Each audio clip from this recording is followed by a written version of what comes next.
jina la Yesu. Na ninyi mkaone ukuu wa Bwana, mkaone ukuu wa Bwana, mkaone ukuu wa Bwana, mkaone ukuu wa Bwana mlivyoshika kuwasaidia hivi.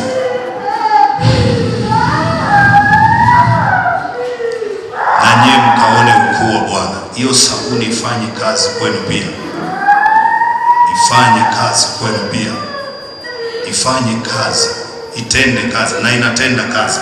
Dakika hizi 2-3 kutakuwa na mambo yanatendeka ya ajabu. Mkaone ukuu wa Bwana. Unaanza kuona sasa hivi hapo ulipo, kwa jina la Yesu. Unaweza ukawanawisha nao wapate hofu kidogo kwenye mikono yao walivyowashika hao, kwa jina la Yesu Kristo.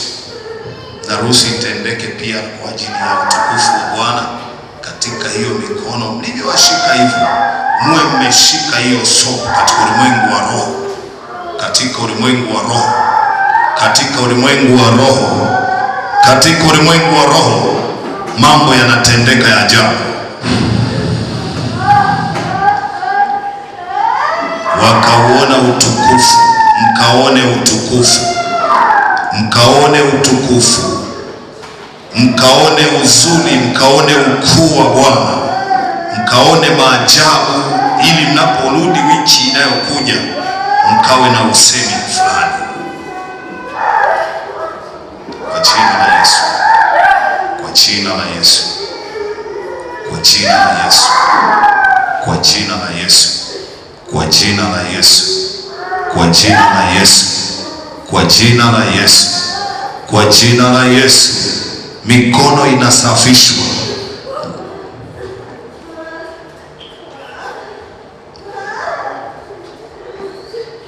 Pokea kwa sura nyingine, kwa jina la Yesu. Yaliyokuwa yamekwama yafunguliwe sasa. Yote yaliyokuwa yamekwama, iwe kwenye kazi za waume zenu, yote yaliyokuwa yamekwama, nasafisha,